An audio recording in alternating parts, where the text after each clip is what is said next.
Hi friends, good afternoon and welcome back to my channel Arpita Shetty's Kannada vlogs. ಎಲ್ಲರೂ ಹೇಗಿದ್ದೀರಾ? ಎಲ್ಲರೂ ಚೆನ್ನಾಗಿದ್ದೀರಾ ಅಂತ ಅನ್ಕೋತೀನಿ. ನಾನು ಕೂಡ ಚೆನ್ನಾಗಿದ್ದೀನಿ. ಬನ್ನಿ ಇವತ್ತಿನ ವ್ಲಾಗ್ನ ಶುರು ಮಾಡೋಣ. ಇವತ್ತು ಬುಧವಾರ ಬೆಳಗ್ಗೆನೆ ವ್ಲಾಗ್ನ ಶೂಟ್ ಮಾಡ್ತಾ ಇದ್ದೀನಿ. ನೀವು ಯಾರಾದರೂ ಇನ್ನೂ ನನ್ನ ಚಾನಲ್ನ ಸಬ್ಸ್ಕ್ರೈಬ್ ಮಾಡದೆ ಹಾಗೆ ನೋಡ್ತಾ ಇದ್ದರೆ ಪ್ಲೀಸ್ ಬೇಗ ಹೋಗಿ ಸಬ್ಸ್ಕ್ರೈಬ್ ಮಾಡಿಕೊಂಡು ಸಪೋರ್ಟ್ ಮಾಡಿ. ಓಕೆನಾ? ನಿಮಗೆ ವಿಡಿಯೋ ಇಷ್ಟ ಆದರೆ ಖಂಡಿತವಾಗ್ಲೂ ಲೈಕ್ ಮಾಡೋದನ್ನು ಮರಿಬೇಡಿ. ಲೈಕ್ ಮಾಡಿ ಸಪೋರ್ಟ್ ಮಾಡಿ. ನನ್ನನ್ನು ನೀವು ಇನ್ಸ್ಟಾಗ್ರಾಮಲ್ಲಿ ಕೂಡ ಫಾಲೋ ಮಾಡ್ಬೋದು. ಇನ್ಸ್ಟಾಗ್ರಾಮ್ ಲಿಂಕ್ ಕೆಳಗಡೆ ಡಿಸ್ಕ್ರಿಪ್ಷನ್ ಬಾಕ್ಸಲ್ಲಿ ಕೊಟ್ಟಿರ್ತೀನಿ, ಒಂದ್ಸರಿ ಚೆಕ್ ಮಾಡಿ. ಓಕೆನಾ? ತುಂಬ ಜನ ನನಗೆ ಪ್ರೆಗ್ನೆನ್ಸಿ ರಿಲೇಟೆಡ್ ಕ್ವೆಶನ್ಸ್ನೆಲ್ಲ ಕೇಳ್ತಿರ್ತೀರಾ, ಯೂಟ್ಯೂಬ್ ಕಮೆಂಟ್ಸಲ್ಲಿ ಆಗಿರ್ಬೋದು ಅಥವಾ ಇನ್ಸ್ಟಾಗ್ರಾಮಲ್ಲಾದರೂ ಆಗಿರ್ಬೋದು. ನೀವೇನಾದರೂ ಅದನ್ನು ಕೇಳಬೇಕು ಅಂತ ಇದ್ದರೆ ಡೈರೆಕ್ಟ್ ನನಗೆ ಅದ್ರ ಬಗ್ಗೆನೇ ನನಗೆ ಇನ್ಸ್ಟಾದಲ್ಲಿ DM ಮಾಡಿರಿ, ನಾನು ಅದಕ್ಕೆ ರಿಪ್ಲೈ ಮಾಡ್ತೀನಿ. ಕೆಲವೊಂದು ಸರಿ ಅನ್ನೆಸೆಸರಿ ಕಮೆಂಟ್ಸ್ ಅಥವಾ ಮೆಸೇಜಸ್ ಬಂದರೆ ನಾನು ರಿಪ್ಲೈ ಮಾಡೋದಕ್ಕೆ ಹೋಗೋದಿಲ್ಲ. ಆ ಥರ ಏನಾದರೂ ಆಗಿದ್ದರೆ ನಿಮಗೆ ದಯವಿಟ್ಟು ನಿಮ್ದು ಏನು ಕನ್ಸರ್ನ್ ಇದೆ ಅದನ್ನು ಟೈಪ್ ಮಾಡಿ ಕಳಿಸಿ, ಖಂಡಿತವಾಗ್ಲೂ ನಾನು ರಿಪ್ಲೈ ಮಾಡ್ತೀನಿ. ಓಕೆನಾ? ಇವಾಗ ಪಾಪು ಮಲ್ಕೊಂಡ್ಮೇಲೆ ಅವಳಿಗೆ ಸೆಕ್ಯೂರ್ ಮಾಡೋದು ಇದ್ದೇ ಇದೆ ಅಲ್ಲ ಸೊಳ್ಳೆಯಿಂದ. ಇವಾಗ ಸ್ವಲ್ಪ ಉದ್ದ ಬೆಳೆದ್ಬಿಟ್ಟಿದ್ದಾಳಲ್ಲ, ಕಾಲು ಜೋಲಿಯಿಂದ ಹೊರಗಡೆಗೆ ಬರುತ್ತೆ. ಹಾಗಾಗಿ ಅದಕ್ಕೆ ಕಾಲಿಗೆ ಕಚ್ಬಿಟ್ಟು ಹೊರಟೋಗುತ್ತೆ ಒಂದೊಂದು ಸರಿ ಕವರ್ ಮಾಡಿಲ್ಲ ಅಂದರೆ. ಮೊದಲಾದರೆ ಕಾಲು ಒಳಗೆ ಇರ್ತಿತ್ತಲ್ಲ, ಸುಮ್ಮನೆ ಹಿಂಗೆ ಕಟ್ಬೋದಿತ್ತು. ಇವಾಗ ಹೊರಗೆ ಬರೋದ್ರಿಂದ ಅದಕ್ಕೆ ನೀಟಾಗಿ ಕಟ್ಟಬೇಕಾಗುತ್ತೆ. ಸಾಕ್ಸ್ ಕೂಡ ಇವಾಗ ಏನು ಆಗ್ತಿಲ್ಲ ಅವಳಿಗೆ, ಅಷ್ಟೊಂದು ಚಳಿ ವಾತಾವರಣ ಇಲ್ಲ ಇಲ್ಲಿ, ಅದಕ್ಕೇ ಹಾಕಕ್ಕೆ ಹೋಗ್ತಿಲ್ಲ. ಅಮ್ಮನ ಮನೆಗೆ ಬಂದಮೇಲೆ ನಮ್ಮ ಮನೆಯಿಂದ ಸ್ವಲ್ಪ ಕೋಲ್ಡ್ ವಾತಾವರಣ ಕಡಿಮೆ ಆಗಿದೆ, ನೋಡಬೇಕು. ಮತ್ತು ಇದು ಜಿಮ್ ಇದೆಯಲ್ಲ, ಬೇಬಿ ಜಿಮ್, ಅದರಲ್ಲಿ ಮ್ಯಾಟ್ ಕೊಟ್ಟಿದ್ರಲ್ಲ, ಅದನ್ನು ನಾನು ರಿಮೂವ್ ಮಾಡಿಬಿಟ್ಟು ಹಾಗೆ ಇಟ್ಕೊಂಡಿದ್ದೀನಿ ಇವಾಗ. ಯಾಕೆ ಅಂದರೆ ಅವಳೆಲ್ಲಾದರೂ ಆಟಾಡ್ತಾ ಇರ್ಬೇಕಾದ್ರೆ ಇಮಿಡಿಯೇಟ್ ಹಾಕ್ಬೋದು, ಅವಳನ್ನ ಎತ್ತಿ ಅದರಲ್ಲಿ ಮಲಗಿಸ್ಬೇಕಾಗ್ತಿತ್ತು ಮ್ಯಾಟ್ ಇದ್ದಿದ್ರೆ. ಅದ್ರ ಬದಲು ಇವಾಗ ಇಮಿಡಿಯೇಟ್ ಅವಳು ಆಟಾಡೋ ಆಗಲೇ ತೊಗೊಂಡೋಗಿ ಹಾಕೊಬೋದು, ಯೂಸ್ ಮಾಡ್ಬೋದು, ಸ್ವಲ್ಪ ಈಸಿ ಅನಿಸುತ್ತೆ ಅಂದ್ಬಿಟ್ಟು ಆ ಥರ ಮಾಡ್ಕೊಂಡಿದ್ದೀನಿ ಇವಾಗ. ಟೈಮ್ ನೋಡಿ 9 ಗಂಟೆ ಆಗ್ತಾ ಬರ್ತಾಯಿದೆ. ಅವಳು ಆ್ಯಕ್ಚುಲಿ ಬೆಳಗ್ಗೆ ಎದ್ದ ತಕ್ಷಣವೇ ಪಾಟಿ ಮಾಡ್ತಾಳೆ ಕೆಲವೊಂದು ಸರಿ, ಆಲ್ಮೋಸ್ಟ್ 90%. ಇವತ್ತು ಸ್ವಲ್ಪ ಲೇಟಾಗಿ ಮಾಡಿದ್ಲು, ಅದಕ್ಕೇ ನಾನು ಬಚ್ಚಲು ಮನೆಗೇ ಕರ್ಕೊಂಡೋಗಿ ಪಾಟಿ ಸ್ವಲ್ಪ ಪಾಟಿ ಟ್ರೈನಿಂಗ್ ಥರ ಮಾಡ್ತಾಯಿದ್ದೀನಿ. ಮಾಡಿಸ್ಬಿಟ್ಟು ಎಲ್ಲ ನೀಟಾಗಿ ಒರೆಸಿ ಅವಳಿಗೆ ಡೈಪರ್ ಫ್ರೀ ಟೈಮೇ ಕೊಟ್ಟಿದ್ದೀನಿ. ಇನ್ನೂ ಸ್ನಾನ ಮಾಡ್ಸೋಕ್ಕೆ ಕರ್ಕೊಂಡು ಹೋಗಿಲ್ಲ, ಆರಾಮಾಗಿ ಮಲ್ಕೊಳ್ಳಿ ಹಾಗೇನೆ ಅಂದ್ಬಿಟ್ಟು ಮಲಗಿಸ್ಬಿಟ್ಟು ಬಂದೆ. ಅದಕ್ಕೆ ಆ ಟವಲ್ ಅವಳದು ಏನಿದೆ ಅದನ್ನು ಒಣಗಾಕ್ತೆ. ಮತ್ತು ರಂಗೋಲಿ ಕೂಡ ಬಿಟ್ಟಿದೆ. ಒಂದು ಸರಿ ರಂಗೋಲಿ ಬಿಡುವಾಗ ಒಂದು ಕ್ಲಿಪ್ ಆ್ಯಡ್ ಮಾಡಿದೆ, ಚೆನ್ನಾಗಿ ಬಿಟ್ಟಿದ್ರಿ ಅಂತ ಹೇಳಿದ್ರಿ. ಥ್ಯಾಂಕ್ಸ್, ಯಾರು ಕಮೆಂಟ್ ಮಾಡಿದ್ರಿ ಅವರಿಗೆ. ನಂಗೆ ಚಿಕ್ಕದ್ರಿಂದ ಅದೇನೋ ಇಷ್ಟ, ಚೆನ್ನಾಗಿ ರಂಗೋಲಿ ಎಲ್ಲ ಬಿಡಬೇಕು ಅಂತ. ಈಗ ಸ್ವಲ್ಪ ಮರ್ತಂಗೆ ಆಗಿಬಿಟ್ಟಿದೆ ಆಯಿತಾ, ಈ ಬಿಡಲ್ವಲ್ಲ ಜಾಸ್ತಿ, ಅದಕ್ಕೇ ಯಾವ್ದು ನೆನಪಿದೆಯೋ ಅದನ್ನೇ ಬಿಡ್ತೀನಿ. ಇವಾಗ ಅಮ್ಮ ಬ್ರೇಕ್ಫಾಸ್ಟಿಗೆ ರೆಡಿ ಮಾಡ್ತಿದ್ದಾರೆ. ನೆನ್ನೆ ಇಡ್ಲಿ ಮಾಡಿದ್ವಿ, ಅದು ಸಂಪಣ ಮಿಕ್ಕಿತ್ತು, ಅದಕ್ಕೇ ಸ್ವಲ್ಪ ಮಿಕ್ಕಿದೆಯಲ್ಲ.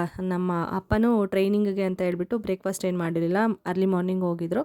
ಅದಕ್ಕೇ ಅಮ್ಮ ಅದಕ್ಕೆಲ್ಲ ಕ್ಯಾರೆಟು, ಈರುಳ್ಳಿ ಮತ್ತು ಇನ್ನೇನೋ ಎಲ್ಲ ಹಾಕ್ಬಿಟ್ಟು ಮಾಡೋಣ ಅಂತ ಅಂದ್ಕೊಂಡ್ರು.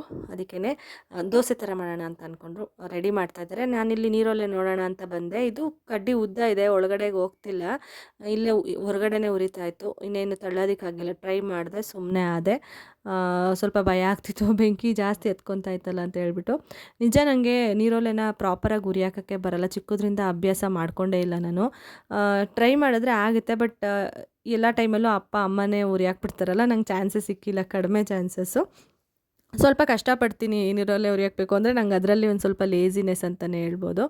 ಇವಾಗ ದೋಸೆ ಸಂಪಣ ಇದ್ದಿದ್ದು ಬೌಲ್ ಬಂದು ತುಂಬ ಚಿಕ್ಕದಿತ್ತು, ಅದಕ್ಕೇ ನಾನು ದೊಡ್ಡ ಬೌಲಿಗೆ ಹಾಕ್ಕೊಂಡೆ. ಮಿಕ್ಸ್ ಮಾಡಿದ್ರೆ ಸರಿ ಹೋಗುತ್ತೆ ಅಂದ್ಬಿಟ್ಟು ಕ್ಯಾರೆಟ್, ಈರುಳ್ಳಿ ಮತ್ತು ಇನ್ನೇನು ಹಾಕಿದ್ವಿ ಅಂತಂದರೆ ಕೊತ್ತಂಬರಿ ಸೊಪ್ಪು, ಆವಾಗಲೇ ಹೇಳೋದು ಮರ್ತೆ, ಕೊತ್ತಂಬರಿ ಸೊಪ್ಪು ಇಷ್ಟೇ. ಹಸಿಮೆಣ್ಸಿನ್ಕಾಯಿ ಹಾಕ್ತೀನಿ ಅಂದರು ಅಮ್ಮ. ನನಗೇನೋ ಹಸಿಮೆಣ್ಸಿನ್ಕಾಯಿ ಹಾಕಿದ್ರೆ ಇಷ್ಟ ಆಗಲ್ಲ, ಯಾಕೆಂದರೆ ಮಧ್ಯೆ ಬಾಯಿಗೆ ಸಿಕ್ಕಿದ್ರೆ ಖಾರ ಆಗಿಬಿಟ್ರೆ ಒಂಥರ ತಿನ್ನೋದಕ್ಕೆ ಇಂಟ್ರೆಸ್ಟ್ ಹೊರಟೋಗುತ್ತೆ. ಅದಕ್ಕೇ ನನಗೆ ಇಷ್ಟ ಆಗೋದಿಲ್ಲ, ನಾನು ಹಾಕ್ಸ್ಕೊಡಲ್ಲ, ಅವ್ರಿಗಿಷ್ಟ. ಸ್ವಲ್ಪ ಖಾರ ಎಲ್ಲ ಜಾಸ್ತಿ ಅಮ್ಮನ ಮನೆಯಲ್ಲಿ ತಿನ್ನೋದು, ಖಾರ ಹುಳಿ ಎಲ್ಲ. ನಾನು ಸ್ವಲ್ಪ ಮೊದಲು ಇಲ್ಲಿದ್ದಾಗ ಇಲ್ಲಿಗೆ ಅಡ್ಜಸ್ಟ್ ಆಗಿದೆ, ಈಗ ಮದುವೆ ಆಗೋದ್ಮೇಲೆ ಅಲ್ಲಿಗೆ ಅಡ್ಜಸ್ಟ್ ಆಗಿದ್ದೀನಿ. ಸ್ವಲ್ಪ ಎಲ್ಲ ಕಡಿಮೆನೇ. ನನ್ನ ಹಸ್ಬೆಂಡ್ ಸ್ವಲ್ಪ ಖಾರ ಮತ್ತು ಹುಳಿ ಅಷ್ಟು ಇಷ್ಟಪಡೋದಿಲ್ಲ, ಹಾಗಾಗಿ ನಾನು ಅದಕ್ಕೆ ಅಡ್ಜಸ್ಟ್ ಆಗಿಬಿಟ್ಟಿದ್ದೀನಿ. ಸಪ್ಪೆ, ಮತ್ತು ಅವ್ರು ಸ್ವಲ್ಪ ಜಾಸ್ತಿ ಸಪ್ಪೆ ತಿನ್ನೋದು, ಇಲ್ಲೆಲ್ಲ ಸ್ವಲ್ಪ ಜಾಸ್ತಿನೇ. ಸೊ ಹಾಗಾಗಿ ನಾನು ಹಾಕ್ಸ್ಕೊಟ್ಟಿಲ್ಲ. ಬೇರೆ ಒಣಮೆಣ್ಸಿನ್ಕಾಯಿ ಖಾರ ಆದ್ರೂ ಸ್ವಲ್ಪ ಪರವಾಗಿಲ್ಲ, ಈ ಹಸಿಮೆಣ್ಸಿನ್ಕಾಯಿ ಖಾರ ಸ್ವಲ್ಪ ಗ್ಯಾಸ್ಟ್ರಿಕ್ ಎಲ್ಲ ಆಗಿಬಿಡುತ್ತೆ, ಆರೋಗ್ಯಕ್ಕೂ ಅಷ್ಟು ಒಳ್ಳೆಯದಲ್ಲ ಅಲ್ವಾ, ಹಾಗಾಗಿ ಅವಾಯ್ಡ್ ಮಾಡ್ತೀನಿ. ಸ್ವಲ್ಪ ನೀರು ಮಿಕ್ಸ್ ಮಾಡಿದೆ. ಇಡ್ಲಿ ಹಿಟ್ಟಾಗಿದ್ದರಿಂದ ಸ್ವಲ್ಪ ಗಟ್ಟಿ ಇತ್ತು ಆಯಿತಾ, ಅದಕ್ಕೇ ಸ್ವಲ್ಪ ನೀರು ಹಾಕ್ಬಿಟ್ಟು ತೆಳು ಮಾಡಿಬಿಟ್ಟು ರೆಡಿ ಮಾಡಿ ಇಟ್ಟಿದ್ದೀನಿ. ಇದನ್ನು ಒಂದು ಸ್ವಲ್ಪ ಹೊತ್ತು ಹಾಗೆ ಬಿಟ್ಬಿಟ್ಟು ಆಮೇಲೆ ದೋಸೆ ಹಾಕ್ಕೊಂಡು ತಿನ್ನಬೇಕು. ಸ್ವಲ್ಪ ಜಾಸ್ತಿನೇ ತೆಳು ಆಗೋಯ್ತು ಅಂತ ಅನ್ಕೋತೀನಿ ನೀರು, ಬಟ್ ಇಲ್ಲ ಪರವಾಗಿಲ್ಲ, ಬರುತ್ತೆ ದೋಸೆ. ಚಿಕ್ಕದಾಗಿ ಸೆಟ್ ದೋಸೆ ಥರ ಹಾಕ್ಕೊಂಡ್ರೆ ಬರುತ್ತೆ. ಇವಾಗ ಅದು ರೆಸ್ಟ್ ಮಾಡೋಕ್ಕೆ ಇಟ್ಬಿಟ್ಟು ಕ್ಯಾಲೆಂಡರ್ ಚೇಂಜ್ ಮಾಡೋಣ ಅಂತ ಹೋದೆ. ಆಲ್ಮೋಸ್ಟ್ 2 ಡೇಸಿಂದ ಚೇಂಜೇ ಮಾಡಿರಲಿಲ್ಲ. ಇದೊಂದು ಕ್ಯಾಲೆಂಡರ್ ನಂಗೆ ತುಂಬಾ ಇಷ್ಟ ಆಯಿತು ಗೊತ್ತಾ. ನನ್ನ ತಮ್ಮ ತೊಗೊಂಡು ಬಂದಿದ್ದು. ಮನೆಯಲ್ಲಿ ಕ್ಯಾಲೆಂಡರ್ ತಂದೇ ಇರಲಿಲ್ಲ. ಯಾಕೆ ಅಂತಂದರೆ ನಾವು ಇರಲೇ ಇಲ್ಲ ಅಲ್ವಾ ನೋಡಿ. ಅಲ್ಲೇ ಇದ್ವಿ ನಮ್ಮ ಮನೆಯಲ್ಲೇ. ಅಮ್ಮ ಮತ್ತು ಅಪ್ಪ ನನ್ನ ತಮ್ಮ ಎಲ್ಲರೂ ಅಲ್ಲೇ ಆಲ್ಮೋಸ್ಟ್ ಇದ್ದರು. ಇಲ್ಲಿ ಯಾರೂ ಜಾಸ್ತಿ ಇರ್ತಿರ್ಲಿಲ್ವಲ್ಲ. ನ್ಯೂ ಇಯರ್ಗೆ ಪ್ರತಿ ವರ್ಷ ಮಿಸ್ ಮಾಡ್ದಂಗೆ ಕ್ಯಾಲೆಂಡರ್ ತಂದು ಹಾಕ್ತಿದ್ರು. ಎಷ್ಟು ಏನು ಲೇಝಿ ಆಗಿಬಿಟ್ಟಿದ್ವಿ ಅಂತಂದರೆ ಆವಾಗ ಇಲ್ಲಿ ಬಗ್ಗೆ ಕಾನ್ಸಂಟ್ರೇಷನ್ನೇ ಸ್ವಲ್ಪ ಕಡಿಮೆ ಆಗಿಬಿಟ್ಟಿತ್ತು. ಜಸ್ಟ್ ಅಲ್ಲೇ ಜಾಸ್ತಿ ಕಾನ್ಸಂಟ್ರೇಟ್ ಮಾಡ್ತಿದ್ರು. ಬರೋದು ಹೋಗೋದೆಲ್ಲ ಅಲ್ಲೇ ಇದ್ದಿದ್ದರಿಂದ ಈವನ್ ಕ್ಯಾಲೆಂಡರ್ ಕೂಡ ತಂದು ಹಾಕ್ಕೊಂಡೇ ಇರಲಿಲ್ಲ. ಆಮೇಲೆ ನಾವು ಇಲ್ಲಿಗೆ ಬಂದಮೇಲೆ ನಾನು ಮತ್ತು ನಮ್ಮಮ್ಮ ಹೇಳ್ಬಿಟ್ಟು ಒಂದು ತೊಗೊಂಡು ಬಾ ಯಾವುದಾದ್ರು ಅಂದರೆ ಇದನ್ನು ತಂದಿದ್ದ ನನ್ನ ತಮ್ಮ. ಅದರಲ್ಲಿ ಒಳ್ಳೆ ಕೋಟ್ಸ್ಗಳು ಇದೆ ನೋಡಿದ್ರಲ್ಲ. ನಂಗೆ ಇಷ್ಟ ಆಯಿತು, ಅದಕ್ಕೆ ಕ್ಯಾಲೆಂಡರು ಚೇಂಜ್ ಮಾಡಿಬಿಟ್ಟು ಬಂದೆ. ಇವಾಗ ದೋಸೆ ಹಾಕೋಣ ಅಂತ ಹೇಳ್ಬಿಟ್ಟು ಬಂದಿದ್ದೀನಿ. ತುಂಬ ಜನ ವ್ಲಾಗ್ನ ಮಿಸ್ ಮಾಡ್ಕೊತಿದ್ರಿ.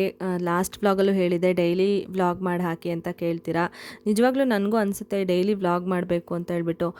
ಬಟ್ ಕೆಲವೊಂದು ಸರಿ ನನಗೆ ವ್ಲಾಗ್ ಮಾಡ್ಕೊಳ್ಳೋಕ್ಕೆ ಇಷ್ಟ ಆಗೋದಿಲ್ಲ, ಅಥವಾ ಸಿಚುವೇಶನ್ ಆ ಥರ ಇರುತ್ತೆ. ಮಗುಗೆ ಜಾಸ್ತಿ ಟೈಮ್ ಕೊಡಬೇಕಾಗಿರೋಂಥ ಸಿಚುವೇಶನ್ ಬಂದುಬಿಡುತ್ತೆ. ವ್ಲಾಗ್ ಮಾಡ್ಕೊಂಡಿದ್ರು ಎಡಿಟ್ ಮಾಡೋಕ್ಕಾಗಲ್ಲ, ಎಡಿಟ್ ಮಾಡಿದ್ರು ವಾಯ್ಸ್ ಓವರ್ ಕೊಡೋಕ್ಕಾಗಲ್ಲ. ಮೇಯ್ನ್ ಬಂದು ವಾಯ್ಸ್ ಓವರ್ಗೆ ಜಾಸ್ತಿ ಟೈಮ್ ಹಿಡಿಯೋದು. ತುಂಬ ಸರಿ ಡಿಲೀಟ್ ಮಾಡಿ ಮತ್ತು ರಿವಾಯ್ಸ್ ಮಾಡಿ ಏನಾದರೂ ಒಂದು ಈ ಥರ ಮಾಡ್ತಾನೇ ಇರಬೇಕು ವಾಯ್ಸ್ ಕೊಡಬೇಕಾದ್ರೆ, ವಾಯ್ಸ್ ಓವರ್ ಕೊಡಬೇಕಾದ್ರೆ.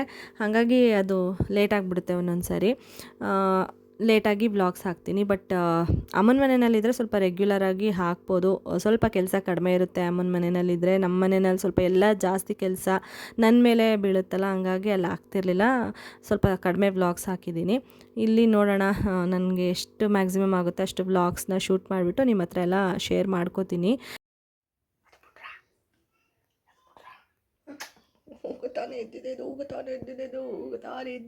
ನಾನು ಬ್ರೇಕ್ಫಾಸ್ಟ್ ಇನ್ನೂ ಮಾಡ್ತಾನೆ ಇದ್ದೆ, ಅಷ್ಟೊತ್ತಿಗೆ ಎದ್ಲು. ನಾನು ಏನು ರೂಢಿ ಮಾಡ್ತಾಯಿದ್ದೀನಿ ಅಂದರೆ ಅವಳಿಗೆ ಎದ್ದ ತಕ್ಷಣವೇ ಸೂಸು ಟ್ರೈನಿಂಗ್ ಕೂಡ ಮಾಡ್ತಾಯಿದ್ದೀನಿ. ಸೊ ಹಂಗಾಗಿ ಅಂದರೆ ಡೈಪರ್ ಏನಾದರೂ ಹಾಕಿದರೆ ಆ ಥರ ಏನೂ ಮಾಡೋದಕ್ಕೆ ಹೋಗೋದಿಲ್ಲ. ನಾನು ಆಲ್ಮೋಸ್ಟ್ ಡೈಪರ್ ಫ್ರೀ ಟೈಮೇ ಕೊಟ್ಟಿರ್ತೀನಲ್ವ, ಹಂಗಾಗಿ ಅದು ಅಭ್ಯಾಸ ಮಾಡಿಸ್ತಾ ಇದ್ದೀನಿ, ಟ್ರೈನಿಂಗ್ ಕೊಡ್ತಾಯಿದ್ದೀನಿ. ಪಾಟಿ ಟ್ರೈನಿಂಗು ಸ್ವಲ್ಪ ಸ್ವಲ್ಪ ಕೊಡ್ತಾಯಿದ್ದೀನಿ. ಇವಾಗ ಕೇಳ್ತೀರಾ ತುಂಬ ಜನ, ಹೊಸದಾಗಿ ಏನಾದರೂ ನನ್ನ ಚಾನಲ್ ನೋಡ್ತಾಯಿದ್ರೆ ಎಷ್ಟು ತಿಂಗಳು ಪಾಪುಗೆ ಅಂತ ಹೇಳ್ಬಿಟ್ಟು ಕೇಳ್ತೀರಾ. ಅವಳಿಗೆ ಈಗ ಸೆಕೆಂಡ್ ಬಂದರೆ 7 ಕಂಪ್ಲೀಟಾಗಿ 8ಗೆ ಬೀಳುತ್ತೆ. ಇನ್ನೇನು 7 ಎಂಡಿಂಗಲ್ಲಿ ಇದೆ. ಓಕೆನಾ. ಅವಳಿಗೆ ಈಗ ಎದ್ದ ಮೇಲೆ ನಾನು ಅವಳಿಗೇನು ಫೀಡ್ ಮಾಡ್ಸೋಕ್ಕೆ ಹೋಗಿಲ್ಲ, ಅವಳಿಗೆ ಸರಿನ ಪ್ರಿಪೇರ್ ಮಾಡ್ತಾಯಿದ್ದೀನಿ. ರಾಗಿ ಸರಿ ಕೊಡ್ತೀವಿ ನಾವು ಅವಳು ಎದ್ದಿದ ತಕ್ಷಣ. ಅಂದರೆ ಬೆಳಗ್ಗೆ ಫಸ್ಟ್ ಸ್ನಾನ ಮಾಡ್ಸೋಕ್ಕೆ ಮುಂಚೆ ಮಲಗಿದ್ದೆದ್ದೇಳ್ತಾಳೆ, ಆ ಟೈಮಲ್ಲಿ ನಾವು ಅವಳಿಗೆ ಸರಿ ಕೊಡ್ತೀವಿ. ಏನಂದರೆ ಸ್ನಾನ ಮಾಡ್ಸೋಕ್ಕೆ ಮುಂಚೆ ತಿನ್ನಿಸ್ಬಿಟ್ರೆ ಆಮೇಲೆ ಸ್ನಾನ ಮಾಡಿಸಿದ್ರೆ ಕ್ಲೀನಾಗಿರ್ತಾರೆ ಮಕ್ಕಳು. ಇಲ್ಲಿ ಸ್ನಾನ ಆದಮೇಲೆ ಏನಾದ್ರು ತಿನ್ನಿಸ್ತೀವಿ ಅಂತಂದರೆ ಫುಲ್ಲು ಸರಿನ ಮುಖ ಮೂತಿ ಎಲ್ಲ ಮಾಡಿಕೊಂಡು ಮೈಗೆಲ್ಲ ಮಾಡ್ಕೊತಾಳೆ. ನಿಜವಾಗ್ಲೂ ಬಿಬ್ಸ್ ಎಲ್ಲ ಅವಳಿಗೆ ಯೂಸ್ ಆಗೋದಿಲ್ಲ ಅಂತ ಅನ್ಕೋತೀನಿ. ನಾನು ಬುಕ್ ಮಾಡೋಣ ಅಂತ ಅನ್ಕೋತಿದ್ದೆ. ಅದು ಸರಿ ಏನು ಗೊತ್ತಾ, ಸೆಮಿ ಸಾಲಿಡ್ಸ್ ಅಲ್ವಾ, ಅದೆಲ್ಲ ಲಿಕ್ವಿಡ್ ಟೈಪ್ ಇರುತ್ತೆ ಆಲ್ಮೋಸ್ಟ್ ಸ್ವಲ್ಪ. ಹಾಗಾಗಿ ಎಲ್ಲ ಆಗ್ಬಿಡುತ್ತೆ, ಮೂತಿಗೆಲ್ಲ ಜಾಸ್ತಿ ಮಾಡ್ಕೊಂಡ್ಬಿಡ್ತಾಳೆ, ಬಟ್ಟೆಗೆಲ್ಲ ಸೋರೋಗ್ಬಿಡುತ್ತೆ. ಆಮೇಲೆ ಕುತ್ಕೊಂಡು ತಿನ್ನಲ್ಲ. ನೋಡ್ಬೋದು ನೀವು ಈ ವ್ಲಾಗಲ್ಲಿ ನಾನು ಅದನ್ನೇ ಮೇಯ್ನಾಗಿ ಕಾನ್ಸಂಟ್ರೇಟ್ ಮಾಡಿ ವ್ಲಾಗ್ ಮಾಡ್ಕೊಂಡಿರೋದು. ಎಷ್ಟು ಕಷ್ಟ ಮಕ್ಕಳಿಗೆ ಊಟ ಮಾಡಿಸೋದು ಅಂತ ಹೇಳ್ಬಿಟ್ಟು. ಮತ್ತು ಎಷ್ಟು ಸ್ಟ್ರಗಲ್ ಇರುತ್ತೆ as a mom, new mom ಆಗಿ ಎಷ್ಟು ಸ್ಟ್ರಗಲ್ ಇರುತ್ತೆ ಅಂತ ನೋಡ್ಬೋದು. ಅಮ್ಮ ಆ್ಯಕ್ಚುಲಿ ಇರಲಿಲ್ಲ ಈ ಟೈಮಲ್ಲಿ. ಅವರಿಗೆ ಸ್ವಲ್ಪ ಸಂಘಗಳೆಲ್ಲ ಇರುತ್ತೆ ಒಂದೊಂದು ದಿನಗಳಲ್ಲಿ, ಅಲ್ಲಿ ಹೋಗಲೇಬೇಕಾದಂಥ ಪರಿಸ್ಥಿತಿ ಇರುತ್ತೆ, ಆಬ್ಸೆಂಟ್ ಆಗಂಗಿಲ್ಲ. ಸೊ ಹಂಗಾಗಿ ಅವ್ರು ಹೋಗಿದ್ರು. ನಾನು ವೆಯ್ಟ್ ಮಾಡೋದು ಬೇಡ ಅಂದ್ಬಿಟ್ಟು ಮಾಡ್ತಾಯಿದ್ದೆ, ಒಂದೇ ಕೈಯಲ್ಲಿ ಎತ್ಕೊಂಡು ಮ್ಯಾನೇಜ್ ಮಾಡ್ಕೊಂಡು. ಅಷ್ಟೊತ್ತಿಗೆ ಅಮ್ಮ ಬಂದರು, ಅವ್ರ ಕೈಗೆ ಕೊಟ್ಟೆ. ಎಷ್ಟೊತ್ತಿಗೆ ಕೊಡ್ತೀನೋ ಅಮ್ಮ ಬಂದ ತಕ್ಷಣ ಅನಿಸ್ಬಿಡುತ್ತೆ. ಅದರಲ್ಲೂ ನನಗೆ ಲೆಫ್ಟ್ ಹ್ಯಾಂಡ್ ಫುಲ್ ನೋವು ಬಂದುಬಿಡುತ್ತೆ ಎತ್ಕೊಂಡು. ಏನು ಗೊತ್ತಾ, ಎದ್ದಿದ ತಕ್ಷಣ ಕೆಳಗಡೆ ಉರುಳಾಕ್ಬಿಟ್ರೆ ಅವಳು ಇರೋದಿಲ್ಲ, ಅಳೋದಕ್ಕೆ ಶುರು ಮಾಡ್ತಾಳೆ. ಅದಕ್ಕೇ ನಾನು ಅಳ್ಸೋದಕ್ಕೆ ಹೋಗೋದಿಲ್ಲ. ಅಮ್ಮ ಅದೇ ಹೇಳ್ತಾರೆ, ಜಾಸ್ತಿ ಅಳಿಸ್ಬೇಡ ಮಗುನ ಅಂತ ಹೇಳ್ಬಿಟ್ಟು. ಅದಕ್ಕೆ ಎತ್ಕೊಂಡಿದ್ದೆ. ಕೆಳಗಡೆನೂ ಆಟ ಆಡ್ತಾಳೆ, ಬಟ್ ಎದ್ದಿದ ತಕ್ಷಣ ಆಟ ಆಡಲ್ಲ. ಬೇರೆ ಟೈಮಲ್ಲಿ ಅವಳಿಗೆ ಕಂಫರ್ಟ್ ಇದ್ದಾಗ ಆಟ ಆಡ್ತಾಳೆ. ಇವಾಗ ನಾನು ನೀರು ಕುಡಿಯೋದನ್ನೇ ಹೆಂಗೆ ಅಬ್ಸರ್ವ್ ಮಾಡ್ತಿದ್ಲು ನೋಡಿ. ನಾನು ಮಾತಾಡೋದು ಮತ್ತು ನಾನು ಏನಾದರೂ ತಿನ್ನಬೇಕಾದ್ರೆ ಬಾಯಿ ಆಡಿಸೋದು ಎಲ್ಲ ಜಾಸ್ತಿ ಕಾನ್ಸಂಟ್ರೇಟ್ ಮಾಡಿ ಅಬ್ಸರ್ವ್ ಮಾಡಿ ನೋಡ್ತಾಳೆ. ಇವಾಗ ಫೇಸ್ನ ನೀಟಾಗಿ ನೋಡೋದು. ಮತ್ತು ನಾನು ಅಂತ ಕಂಡುಹಿಡಿಯೋದೆಲ್ಲ ಕಲ್ತ್ಕೊಂಡ್ಬಿಟ್ಟಿದ್ದಾಳೆ ಲಾಸ್ಟ್ ಒಂದು 15 ಡೇಸ್ 20 ಡೇಸಿಂದ. ಬೇರೆಯವ್ರ ಹತ್ರ ಇದ್ದರೆ ನಾನು ನೋಡಿದ ತಕ್ಷಣ ಕೈ ಚಾಚ್ಬಿಟ್ಟು ನನ್ನ ಹತ್ರಕ್ಕೆ ಬರೋದು, ಅಳ್ಕೊಂಡು ಆ ಥರ ಎಲ್ಲ ಶುರು ಮಾಡಿಬಿಟ್ಟಿದ್ದಾಳೆ. ನಿಜವಾಗ್ಲೂ ಆ ಮೂಮೆಂಟ್ಸ್ ಎಲ್ಲ ಎಷ್ಟು ಖುಷಿ ಕೊಡುತ್ತೆ ಗೊತ್ತಾ. ನಿಜ ನನಗೆ ಸಖತ್ತು ಒಂಥರ ಹೇಳ್ಕೊಳಕ್ಕಾಗಲ್ಲ ಫೀಲಿಂಗ್ಸ್ನೆಲ್ಲ, ಆ ಥರ ಫೀಲ್ ಆಗುತ್ತೆ. ಇವಾಗ ಊಟ ಮಾಡಿಸೋಣ ಅಂದರೆ ಸರಿ ತಿನ್ನಿಸೋಣ ಅಂದ್ಬಿಟ್ಟು ರೆಡಿ ಮಾಡ್ತಾಯಿದ್ದೀನಿ. ಒಂದು ಪ್ಲೇಟಲ್ಲಿ ಇಟ್ಕೊಂಡು ಬಂದುಬಿಡ್ತೀನಿ ಅವಳಿಗೆ ನೀರು ಮತ್ತು ಸರಿ ಎಲ್ಲನೂ. ಬಿಬ್ಸ್ ಥರ ಇದನ್ನು ಕಟ್ಟಬೇಕು. ಹೇಳಿದ್ನಲ್ಲ ಬಿಬ್ಸ್ ಯೂಸ್ ಆಗೋಲ್ಲ ಜಾಸ್ತಿ, ಫುಲ್ಲು ನನಗೆ ಅವಳಿಗೆಲ್ಲ ಮಾಡಿಬಿಡ್ತಾಳೆ. ಅದು ಚಿಕ್ಕದಿರುತ್ತೆ ಬಿಬ್ಸು, ಅದಕ್ಕೆ ಇದನ್ನೇ ಈ ಥರ ಹಾಕ್ತೀನಿ. ಅವಳಿಗೆ ಸ್ವಲ್ಪ ಹಿಂಸೆ ಆದಂಗೆ ಅನಿಸ್ಬಿಡುತ್ತೆ ಸ್ಟಾರ್ಟಿಂಗು, ಆಮೇಲೆ ಅಡ್ಜಸ್ಟ್ ಮಾಡ್ಕೋತಾಳೆ. ನೋಡ್ಬೋದು ಹೋಗ್ತಾ ಹೋಗ್ತಾ ಏನೇನು ಆಗುತ್ತೆ ತಿನ್ನಿಸ್ತಾ ಅವಳಿಗೆ ಯಾವ ಬಿಬ್ಸು ಬೇಡ ಏನೂ ಬೇಡ, ಹಂಗೆ ಫಸ್ಟು ತಿಂದರೆ ಸಾಕು, ಅವಳು ಬಟ್ಟೆಗೆ ಮಾಡಿಕೊಂಡ್ರೂ ಪರವಾಗಿಲ್ಲ ಅನಿಸ್ಬಿಡುತ್ತೆ. ಆ ಥರ ಅನಿಸುತ್ತೆ. ಸ್ಟಾರ್ಟಿಂಗ್ ಸ್ಟೇಜ್ ಬಂದು ಇಲ್ಲಿ ಬಂದು ಕೂತ್ಕೊಂಡು ತಿನ್ನಿಸ್ತೀನಿ. ಒಂದು 2 ಸ್ಪೂನ್ ತಿಂತಾಳೆ ಆಯಿತಾ. ಒಂದು 2 ಸ್ಪೂನ್ ತಿನ್ನಿಸೋದೇ ದೊಡ್ಡ ಕಷ್ಟ, ಬಾಯೇ ತೆಗೆಯೋದಿಲ್ಲ ಆಮೇಲಿಂದ ಅವಳು. ನಾನು ಟೇಸ್ಟ್ ಮಾಡಿ ನೋಡ್ತೀನಿ ಚೆನ್ನಾಗಿದೆಯೋ ಇಲ್ವೋ, ಅದಕ್ಕೆ ತಿಂತಾ ಇಲ್ವೋ ಇವಳು ಅಂತ. ಚೆನ್ನಾಗೇ ಇರುತ್ತೆ. ಬಟ್ ಅವಳಿಗೆ ಏನಂದರೆ ನಾವು ತಿಂತೀವಲ್ಲ ಫುಡ್ಡು, ಅದ್ರ ಮೇಲೆ ಜಾಸ್ತಿ ಇಂಟ್ರೆಸ್ಟು. ನಾವೇನಾದರೂ ಬೇರೆದು ಈಗ ದೋಸೆ ತಿಂತಾ ಇದೆ ಅಲ್ವಾ, ಅದನ್ನು ನೋಡ್ಬಿಟ್ಟು ತಿನ್ನಿಸು ಅಂತ ಇದು ಮಾಡಿದ್ಲು. ಆವಾಗ ಒಂದೊಂದು ಸ್ವಲ್ಪ ದೋಸೆನ ತಿನ್ನಿಸ್ದೆ ನಾನು. ಇಲ್ಲಾಂದರೆ ಅವಳು ನನಗೆ ತಿನ್ನಿಸ್ಕೊಡೋದಿಲ್ಲ, ಅಳೋದು ಎಲ್ಲ ಮಾಡ್ತಾಳೆ. ಅಮ್ಮ ಇದ್ದರೆ ಅಟ್ಲೀಸ್ಟ್ ಎತ್ಕೊತಿದ್ರು, ಅಮ್ಮನೂ ಇರಲಿಲ್ವಲ್ಲ ಇವತ್ತು. ಸ್ವಲ್ಪ ಹಂಗೆ ಒಂದೊಂದು ಚೂರು ಬಾಯಿಗೆ ಹಾಕೋದು, ನಾನು ತಿನ್ಕೊಳ್ಳೋದು, ಹಂಗೆ ಮಾಡಿಬಿಟ್ಟು ತಿನ್ಕೊತೀನಿ. ಅದಾದಮೇಲೆ ಅವಳಿಗೆ ಸರಿ ಪ್ರಿಪೇರ್ ಮಾಡಿ ತಿನ್ನಿಸ್ತಾ ಇರೋದು. ಅದನ್ನೆಲ್ಲ ಬೇಕಾದರೆ ಅಂತ ಬಾಯಿ ತೆಗೆದು ಹಾಕ್ಸ್ಕೊಂಡು ತಿಂತಾಳೆ, ಏನು ನಾವು ತಿಂತಿರ್ತೀವಿ ಅದನ್ನು. ಅವಳ ಫುಡ್ ಏನಿದೆ ಅವಳಿಗೆ ಇಂಟ್ರೆಸ್ಟ್ ಇಲ್ಲ ಅದ್ರ ಮೇಲೆ. ಇವಾಗಲೇ ಬೇಡ ಅನ್ನೋ ಥರ ಶುರು ಮಾಡ್ತಾ ಇದ್ದಾಳೆ. ಸ್ವಲ್ಪ ಆರಿದ ಮೇಲೇ ನಾನು ತಿನ್ನಿಸೋದು. ಬಿಸಿ ಬಿಸಿ ತಿನ್ನಿಸ್ಬಿಟ್ರೆ ಆಮೇಲೆ ನಾಲಿಗೆಲ್ಲ ಸುಟ್ಟೋದ್ರೆ ಅದು, ಆಮೇಲೆ ನೆಕ್ಸ್ಟು ತಿನ್ನೋದನ್ನೂ ತಿನ್ನಲ್ಲ. ಈಗಲೇ ಸ್ವಲ್ಪ ತಿನ್ನೋದು ಕಡಿಮೆ. ನಾನು ಜಸ್ಟು 1.5 ಸ್ಪೂನಷ್ಟು ರಾಗಿ ಹಿಟ್ಟು ಹಾಕ್ಬಿಟ್ಟು ಪ್ರಿಪೇರ್ ಮಾಡ್ತೀನಿ ಅಷ್ಟೇ ತಿನ್ನೋದು. ಸ್ಟಾರ್ಟಿಂಗ್ 2 ಸ್ಪೂನಷ್ಟು ಮಾಡ್ತಿದ್ದೆ, ಜಾಸ್ತಿ ಆಗಿಬಿಡ್ತಿತ್ತು, ಅವಳು ತಿಂತಿರಲಿಲ್ಲ. ಹಾಗಾಗಿ ಏನಕ್ಕೆ ಸುಮ್ಮನೆ ವೇಸ್ಟ್ ಅಂದ್ಬಿಟ್ಟು 1.5 ಸ್ಪೂನಷ್ಟು ಮಾಡ್ತೀನಿ. ಅದರಲ್ಲೂ ಸ್ವಲ್ಪ ಬಿಡ್ತಾಳೆ ಅವಳು, ಎಲ್ಲೋ ಅಪರೂಪಕ್ಕೆ ಎಲ್ಲನೂ ತಿನ್ನೋದು. ನೋಡಿ ಎಷ್ಟು ಸರ್ಕಸ್ ಮಾಡ್ತಾಯಿದ್ದೀನಿ ಅಂತ ಹೇಳ್ಬಿಟ್ಟು ಅಮ್ಮನ ತೋರಿಸೋದು, ಅದು ತೋರಿಸೋದು, ಇದು ತೋರಿಸೋದು, ಅದು ಹೇಳೋದು, ಇದು ಹೇಳೋದು, ಏನು ಮಾಡಿದ್ರು ಅವಳು ಬಾಯೇ ತೆಗಿಯಲ್ಲ, ಉಗಿಯೋದು ಎಲ್ಲ ವಾಪಸ್ ಉಗಿಯೋದು, ಹಂಗೆ ಮಾಡ್ತಾಳೆ. ಮೇ ಬಿ ಎತ್ಕೊಂಡು ಓಡಾಡ್ಕೊಂಡು ತಿನ್ನಿಸ್ಲಿ ಅಂತನೋ ಏನೋ. ಆಮೇಲೆ ಓಡಾಡಿಕೊಂಡು ಏನಾದರೂ ಬೇರೆ ಎಲ್ಲ ತೋರಿಸಿ ಡೈವರ್ಟ್ ಮಾಡಿದ್ರೆ ಅಂತ ಬಾಯಿ ತೆಗೆದು ಸ್ವಲ್ಪ ತಿಂತಾಳೆ. ಹಾಗೂ ನಾನೇನು ಜಾಸ್ತಿ ಫೋರ್ಸ್ ಮಾಡೋದಕ್ಕೂ ಹೋಗಲ್ಲ. ಫೋರ್ಸ್ ಮಾಡಿ ತಿನ್ನಿಸಿ ಆಮೇಲೆ ತಿನ್ನೋದು ತಿಂದೇ ಇದ್ದರೆ ಏನಕ್ಕೆ ಅಂತ ಹೇಳ್ಬಿಟ್ಟು ಅದಕ್ಕೆ ನಾನು ಜಾಸ್ತಿ ಫೋರ್ಸ್ ಮಾಡೋದಕ್ಕೆ ಹೋಗೋದಿಲ್ಲ. ನೋಡ್ಬೋದು ನೀವು ಎಷ್ಟು ಕೈ ಕಾಲು ಆಡಿಸ್ತಾ ಇದ್ದಾಳೆ, ಎಷ್ಟು ಸರಿ ಕೆಳಗೆ ಇಳಿದು ಅವಳೇ ನಡ್ಕೊಂಡು ಹೋಗ್ಬಿಡ್ತಾಳೇನೋ ಅನ್ನೋ ಥರ ಇಳ್ದೇ ಹೊರ್ಟೋಗಕ್ಕೆ ಹೋಗ್ತಾಳೆ. ನನಗೆ ಆ ಟೈಮಲ್ಲಿ ಹಿಡಿದು ಸಾಕಾಗೋಗುತ್ತೆ. ಆವಾಗಲೇ ನನಗೆ ಲೆಫ್ಟ್ ಸೈಡು ಕೈ ನೋವು ಬಂದುಬಿಡುತ್ತೆ, ಬಲಗಡೆ ಅಷ್ಟು ನನಗೆ ಎತ್ಕೊಳ್ಳೋದು. ಯೂಶ್ವಲಿ ಎಲ್ಲರೂ ಹಂಗೆ ಅಲ್ವಾ, ಲೆಫ್ಟ್ ಸೈಡೇ ಎತ್ಕೊಳ್ಳೋದು. ಹಾಗಾಗಿ ರಾತ್ರಿ ಹೊತ್ತು ಅಷ್ಟೇ ಲೆಫ್ಟ್ ಸೈಡ್ ಜಾಸ್ತಿ ಮಲ್ಕೊಳ್ಳೋಕ್ಕೆ ಆಗೋದಿಲ್ಲ ನನಗೆ, ನೋಯ್ತಾ ಇರುತ್ತೆ. ಬಲಗಡೆಗೆ ಜಾಸ್ತಿ ಮಲ್ಕೊಳ್ಳೋದು ನಾನು. ಈವನ್ ನಾನು ಪ್ರೆಗ್ನೆಂಟ್ ಇದ್ದಾಗಲೂ ಅಷ್ಟೇ ಬಲಗಡೆ ಸೈಡೇ ಜಾಸ್ತಿ ಮಲಗ್ತಿದ್ದೆ. ಹೇಳಬೇಕಂದ್ರೆ ಪ್ರೆಗ್ನೆನ್ಸಿನಲ್ಲಿ ಲೆಫ್ಟ್ ಸೈಡ್ ಜಾಸ್ತಿ ಮಲಗಬೇಕು ಅಂತಾರೆ. ನಂಗೆ ಆಗ್ತಾನೇ ಇರಲಿಲ್ಲ ಲೆಫ್ಟ್ ಸೈಡ್ ಮಲಗೋದಕ್ಕೆ, ಜಾಸ್ತಿ ಬಲಗಡೆ ತಿರ್ಕೊಂಡೇ ಮಲ್ಕೊತಿದ್ದೆ ನಾನು. ಅದೇನೋ ಅಭ್ಯಾಸ. ಹಂಗಾತ ಮಾತ್ರ ಮಲ್ಕೊತಿರ್ಲಿಲ್ಲ, ಅಂದರೆ ಮಲ್ಕೋಬೇಕು ಅಂತ ನನಗೆ ಅನಿಸ್ತಿತ್ತು ಪ್ರೆಗ್ನೆನ್ಸಿ ಟೈಮಲ್ಲಿ. ಬೆನ್ನೆಲ್ಲ ನೋವಿರ್ತಿತ್ತಲ್ಲ, ಸ್ವಲ್ಪ ಜಾಸ್ತಿ ಮನ್ಸು ಆಯ್ತಾ. ಬಟ್ ಆ ಥರ ಮಲ್ಕೊಂಡ್ರೆ ಮಗುಗೆ ಬ್ರೀದಿಂಗ್ ಇಶ್ಯೂ ಆಗುತ್ತೆ, ಬ್ರೀದಿಂಗಿಗೆ ಪ್ರಾಬ್ಲಮ್ ಆಗುತ್ತೆ ಅಂತೆಲ್ಲ ನನಗೆ ಗೊತ್ತಿತ್ತು. ಸ್ವಲ್ಪ ಎಲ್ಲ ನೋಡಿದ್ನೆಲ್ಲ, ಬೈಕೆ ಜಾಸ್ತಿ ಹೊತ್ತು ಮಲ್ಕೋತಾನೆ ಇರಲಿಲ್ಲ. ಒಂದು 2 ಮಿನಿಟ್ಸ್ 1 ಮಿನಿಟ್ ಮಲ್ಕೊಂಡು ಹಿಂಗೆ ತಿರುಗಿಬಿಡ್ತಿದ್ದೆ, ಆ ಥರ ಮಾಡ್ತಿದ್ದೆ. ಬಟ್ ಜಾಸ್ತಿ ಬಲಗಡೆ ತಿರ್ಕೊಂಡು ಮಲ್ಕೋತಿದ್ದೆ ನಾನು. ಇವಾಗ ಅದಾಯ್ತಾ ಪ್ರೆಗ್ನೆನ್ಸಿ ಟೈಮಿಂದ ಕತೆ. ಈಗ ಕೂತ್ಕೊಂಡು ತಿನ್ನಿಸಿದ್ದಾಯಿತು. ಈಗ ಇಲ್ಲಿಗೆ ಬಂದಿದ್ದೀನಿ, ಡೈನಿಂಗ್ ಟೇಬಲ್ ಮೇಲೆ ಇಟ್ಕೊಂಡು ನಿಲ್ಲಿಸ್ಕೊಂಡು ತಿನ್ನಿಸೋಣ ಅಂತ. ಇದು ಸೆಕೆಂಡ್ ಸ್ಟೇಜು. ಇವಾಗ ಅಲ್ಲಿ ಕೂತ್ಕೊಂಡು ಮತ್ತು ನಿಂತ್ಕೊಂಡು ಎಲ್ಲ ಥರ ಸರ್ಕಸ್ ಮಾಡಿಬಿಟ್ಟು ತಿನ್ನಿಸ್ಬೇಕು. ಅಲ್ಲೂ ಒಂದು ಸ್ವಲ್ಪ ತಿಂತಾಳೆ ಆಯಿತಾ. ಅದರಲ್ಲೆಲ್ಲ ಉಗಿದು ಕೆಳಗಡೆಗೆ, ನಾನು ಮಾಡಿರೋದ್ರಲ್ಲಿ ಅರ್ಧ ಕೆಳಗೆ ಅವಳ ಬಟ್ಟೆಗೇ ಹೋಗ್ಬಿಡುತ್ತೆ. ಅಮ್ಮನೂ ತಿಂಡಿ ತಿನ್ಕೊಂತ ಅವಳನ್ನ ಮಾತಾಡಿಸ್ತಾಯಿದ್ರು, ಕಾನ್ಸಂಟ್ರೇಷನ್ ಡೈವರ್ಟ್ ಮಾಡ್ತಾಯಿದ್ರು. ಅಂತ ತೆಗಿಲಿ ಬಾಯಿನ ತಿನ್ನಿಸ್ಲಿ ಅಂತ ಹೇಳ್ಬಿಟ್ಟು. ಅದಕ್ಕೊಂದು ಸ್ವಲ್ಪ ಹೊತ್ತು ತೆಗೆದ್ಲು. ದಿವಾನ್ ಕಾಟ್ ಮೇಲೆ ಕೂತ್ಕೊಂಡು ತಿನ್ನಿಸ್ತಿದ್ನಲ್ಲ, ಆವಾಗೂ ಮಾತಾಡಿಸ್ತಾಯಿದ್ರು. ಆವಾಗೂ ಸ್ವಲ್ಪ ನಗದು ಬಾಯಿ ತೆಗಿಯೋದು ಮಾಡಿ ಅಲ್ಲಿ ಸ್ವಲ್ಪ ತಿಂದಳು. ಅದಾದಮೇಲೆ ಇವಾಗ ಡೈನಿಂಗ್ ಟೇಬಲ್ ಹತ್ರ ಬಂದು ತಿನ್ನಿಸ್ದೆ. ಆವಾಗ ಯಾಕೋ ಅವಳು ರಿಯಾಕ್ಟ್ ಮಾಡ್ತಿರ್ಲಿಲ್ಲ ಅಮ್ಮ ಮಾತಾಡ್ಸಿದ್ರು. ಅದಕ್ಕೆ ಇವಾಗ ನಮ್ಮದು ಬೇರೆ ಟ್ರಿಕ್ ಇದೆ. ಏನಂದರೆ ನಾವು ತಿನ್ನೋದನ್ನೇ ಅವಳು ಬಾಯಿ ಹತ್ರ ತೊಗೊಂಡೋದ್ರೆ ಅಂತ ತೆಗಿತಾಳೆ ಬಾಯಿ, ಆವಾಗ ಸರಿ ಹಾಕೋದು. ಆ ಥರ ಒಂದು 2-3 ಸ್ಪೂನಷ್ಟು ತಿಂತಾಳೆ. ಸ್ಟಾರ್ಟಿಂಗ್ ಗೊತ್ತಾಗಲ್ಲ ಅಲ್ವಾ ಅವಳಿಗೆ, ಅದನ್ನೇ ತಿನ್ನಿಸ್ತಿದ್ದಾರೆ ಅವ್ರು ತಿನ್ನೋದನ್ನೇ ಅಂದ್ಬಿಟ್ಟು ತಿಂತಾಳೆ. ಅದಾದಮೇಲೆ ಏನು ಮಾಡ್ತಾಳೆ ಅಂದರೆ ಗೊತ್ತಾಗ್ಬಿಡುತ್ತೆ ಅವಳಿಗೆ, ಓ ಇದು ಟ್ರಿಕ್ಸು ಅವ್ರು ತಿನ್ನಿಸ್ತಾ ಇಲ್ಲ ಅಂತ. ಅದಕ್ಕೂ ಬಾಯಿ ತೆಗೆಯೋದಕ್ಕೆ ಸ್ಟಾಪ್ ಮಾಡಿಬಿಡ್ತಾಳೆ. ಇದನ್ನು ನಾವು ಆಲ್ಮೋಸ್ಟ್ ಎವ್ರಿ ಟೈಮ್ ತಿನ್ನಿಸ್ಬೇಕಾದ್ರೆ ಈ ಟ್ರಿಕ್ನ ಯೂಸ್ ಮಾಡ್ತೀವಿ. ಅಂದರೆ ಇಫ್ ಇನ್ ಕೇಸ್ ನಾವು ಏನಾದರೂ ಊಟ ಮಾಡ್ತಾಯಿದ್ರೆ, ಅಮ್ಮ ಅಥವಾ ನನ್ನ ತಮ್ಮ ನಮ್ಮಪ್ಪ ಯಾರಾದರೂ ಊಟ ಮಾಡ್ತಾಯಿದ್ರೆ ಆ ಥರ ಮಾಡ್ತೀವಿ, ಆವಾಗ ಒಂದು ಸ್ವಲ್ಪ ತಿಂತಾಳೆ. ನಾನು ಏನಕ್ಕೆ ಈ ಥರ ಮಾಡ್ತೀನಿ ಅಂದರೆ ನೋಡಿ, ಸ್ಟಾರ್ಟಿಂಗೇ ರಿಜೆಕ್ಟ್ ಮಾಡೋಕ್ಕೆ ಶುರು ಮಾಡಿದ್ರೆ ನಿಲ್ಸೋದಕ್ಕೆ ಆಗೋದಿಲ್ಲ ಅಲ್ಲ, ಸ್ವಲ್ಪನಾದರೂ ತಿನ್ನಿಸ್ಬೇಕು. ಈಗೇನೋ ಒಂದು ಸ್ವಲ್ಪ ತಿಂದಿದ್ದಾರೆ ಆಮೇಲೆ ರಿಜೆಕ್ಟ್ ಮಾಡ್ತಾರೆ ಅಂದರೆ ಅದು ಓಕೆ. ಇವಳು ಹಂಗಲ್ಲ, ಸ್ಟಾರ್ಟಿಂಗ್ ಸ್ಟಾರ್ಟಿಂಗಿಂದನೇ ಬೇಡ ಬೇಡ ಅಂತ ಹಠ ಮಾಡೋದು. ಅದಕ್ಕೆ ನಾವು ಈ ಥರ ಎಲ್ಲ ನಾವು ಮೈಂಡ್ ಓಡಿಸಿ ಸ್ವಲ್ಪ ತಿನ್ನಿಸ್ತೀವಿ. ಅದಾದಮೇಲೆ ನೋಡಿ ಇವಾಗ ಹೊರಗಡೆ ಜಾಲರಿಗೂ ಕರ್ಕೊಂಡೋಗಿ ಸ್ವಲ್ಪ ತಿನ್ನಿಸ್ದೆ. ಆಮೇಲೆ ಮುಗೀತು ಅಷ್ಟೇ. ಸ್ವಲ್ಪ ಹೊತ್ತು ಅವಳಿಗೂ ಆಟ ಆಡಿಸಿ ಎಲ್ಲ ಮಾಡಿಸಿ ಅದಾದಮೇಲೆ ಅವಳಿಗೆ ಸ್ವಲ್ಪ ಸಮಾಧಾನ ಮಾಡಿ ಕರ್ಕೊಂಡೋಗಿ ಸ್ನಾನ ಮಾಡಿಸ್ಕೊಂಡು ಕರ್ಕೊಂಡು ಬಂದಿದ್ದೀನಿ. ಇವಾಗ ತಲೆಗೆ ಸ್ನಾನ ಏನಿಲ್ಲ, ಮೈ ಸ್ನಾನ ಮಾಡಿಸಿದ್ದು ಇವತ್ತು. ಆದರೂ ತಲೆ ಕೂದಲಿಗೆಲ್ಲ ನೀರಾಗಿಬಿಟ್ಟಿರುತ್ತೆ. ಕಿವಿ ಮೇಲೆಲ್ಲ ನಾನು ಆ್ಯಕ್ಚುಲಿ ಸ್ವಲ್ಪ ನೀರು ಹಾಕಿ ತೊಳೆದಿರ್ತೀನಿ.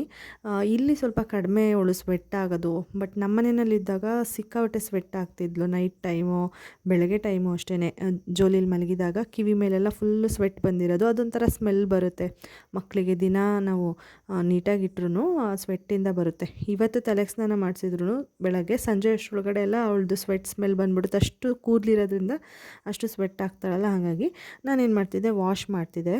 ಇವಾಗ ಏನಷ್ಟು ಆಗೋದಿಲ್ಲ ಇಲ್ಲಿ, ಬಟ್ ಆದರೂ ಸ್ನಾನ ಮಾಡಿಸ್ಬೇಕಾದ್ರೆ ಸ್ವಲ್ಪ ತಲೆ ಕೂದಲು ಒದ್ದೆ ಆಗುತ್ತಲ್ಲ, ಅದನ್ನು ಎಲ್ಲ ಕ್ಲೀನಾಗಿ ಒರೆಸ್ಬಿಟ್ಟು ಅವಳಿಗೆ ಡ್ರೆಸ್ಅಪ್ ಮಾಡಿ ರೆಡಿ ಮಾಡಿದ್ದೀನಿ. ನೋಡಿ ಸ್ವಲ್ಪ ಎಲ್ಲ ಅವಳ ಹತ್ರ ಬಟ್ಟೆಗಳೆಲ್ಲ ಸ್ವಲ್ಪ ಲಾರ್ಜ್ ಸೈಜ್ ಇದೆ, ಅಂದರೆ ಅವಳಿಗಿಂತ ದೊಡ್ಡ ಸೈಜ್ ಇದೆ.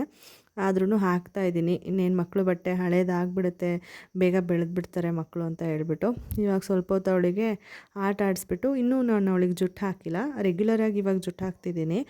ಸ್ವಲ್ಪ ತಲೆ ಕೂದಲು ಒದ್ದೆ ಇದೆ ಅಂದ್ಬಿಟ್ಟು ನಾನು ಹಾಕಕ್ಕೆ ಹೋಗೋದಿಲ್ಲ. ಸ್ವಲ್ಪ ಎಲ್ಲ ಒಣಗಿದ ಮೇಲೆ ಆಮೇಲೆ ಹಾಕ್ತೀನಿ ನಾನು. ಏನಕ್ಕೆ ಅಂದರೆ ನೋಡಿ, ನೀವೇ ನೋಡ್ಬೋದು, ಎಲ್ಲ ಹರಡ್ಕೊಂಡಂಗೆ ಕಾಣಿಸುತ್ತೆ, ಚೆನ್ನಾಗಿ ಕಾಣಿಸೋದಿಲ್ಲ. ಅದಕ್ಕೇ ನಾನು ಒಂದು ಜುಟ್ಟು ಹಾಕ್ತೀನಿ. 2 ಜುಟ್ಟು ಹಾಕೋದು ತುಂಬಾ ಕಷ್ಟಪ್ಪ, ಒಂದೇ ಜುಟ್ಟು ಆಗೋದು. ಅದಕ್ಕೆ ಅದನ್ನೇ ಹಾಕ್ತೀನಿ.